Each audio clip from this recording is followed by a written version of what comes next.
Hello, this is Teacher Chanel po.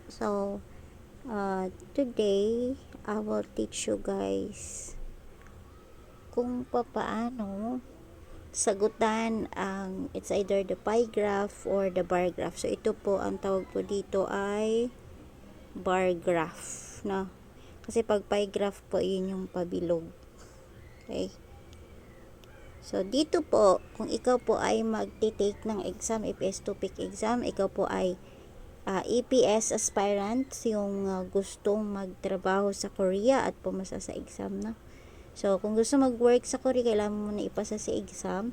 And, there is a possibility or tendency po, so malamang, na may encounter mo itong gantong klase ng part ng exam, no, sa mismong actual exam na iti-take mo. So whenever na maka-encounter ka ng pie graph or bar graph, ang mahalaga, no, tips po para masagutan mo ng maayos, no, mahalaga po is to check the percentage or the number, kasi English naman po yung number, so it's like this, no, percentage po.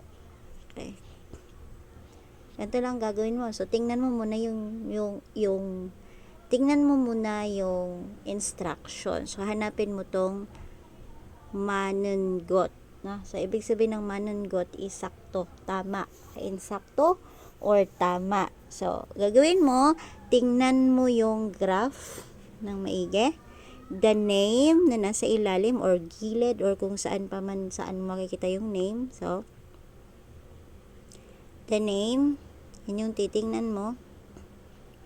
The percentage, so ito 30 to 39, say ibig sabihin 30 to 39 years old is 25%, no, 40 to 49 years old is 20%, 60 to 69% years old is 20%, 20 to 29 years old is 22%, and then 15% naman po yung 50 to 59 years old. Okay?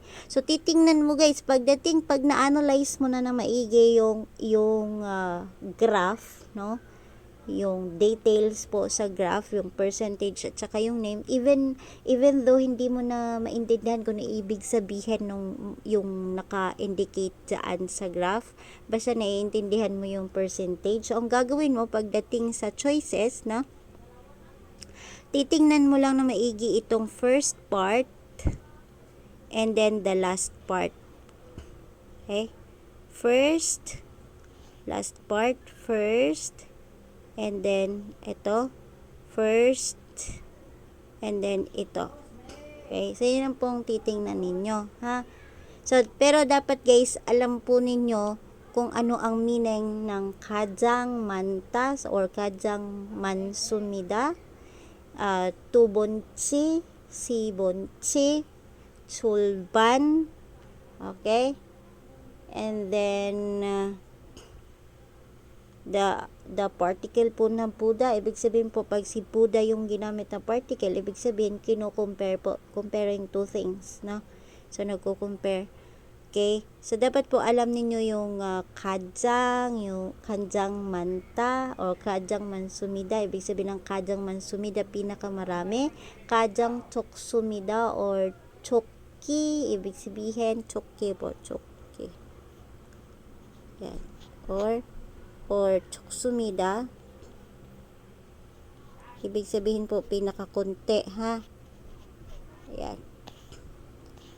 So, yan, pinakakunti. So, kung alam po ninyo, yung chulban po, ito chulban, ito ay kalahati. Tubonchi po, ang ibig sabihin ay second. Okay, tubonchi Roman sumida, second to the last. Second to the largest. Pangalawa sa pinakamarami. Okay, and 2 po is mas marami. Okay, 2 mansumida, mas marami. Okay, so analyze mo natin yung choices. So, the choice, dito tayo mag-start sa choice number 4. Choice number 4, ang sabi, Ang sabi, 30 years old, Buddha, no? So, Soronse Buddha, okay? Mahonsega 2 mansumida. Okay? So, 30, mas marami daw ang 30 years old kaysa sa 40 years old. No. Mas marami daw yung 40 years old kaysa sa 30 years old, which is mali, no? Kasi ito yung 40, this one is 20%, and this one is 30 years old, this one is 25%. So, mas marami po ang 30 kaysa sa 40.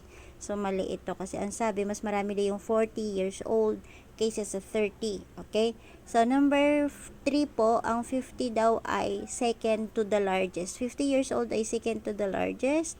So, which is mali kasi hindi po tugma sa percentage, no? 50 is 15% lang po. Okay? So, hindi po siya tugma. So, mali. So, in the number 2, 20 years old, Chulban nung sumida. So, mahigit daw po sa kalahati yung, or kalahati daw po yung bilang nung 20 years old. So, which is 22%. So, hindi po siya kalahati. So, mali. So, the pinakatamang sagot po is number 1. So, 30 years old, 30 to 39 years old, kadyang mansumida. Ibig sabihin, ang 30 to 39 years old daw, yun yung may pinakamarami. Okay, which is correct. Kasi siya po yung 25%. Okay? So, that's it. So, hopefully, ay nag-gets po ninyo yung pinopoint ko. So, basta tandaan, pag pie graph or bar graph, tingnan yung name. Name lang po ang gagawin nyo. Name lang sa umpisa, tas hanapin mo lang yung ending. Okay? Kung tugma po base sa details na nakita mo sa graph. Okay? Yan. Tignan mo yung number mo na, ha? At saka yung percentage. Okay? Saka yung ending. So, tatandaan nyo yung kadyang mansumida, pinakamarami, chulban, kalahati, tubonchiro mansumida, second to the largest, pangalawa sa pinakamarami, and then, 2 mansumida, mas marami. Buddha is the particle na ginagamit po kapag kinukumpara. Okay? So, that's it. Thanks, guys. Next time naman po ulit.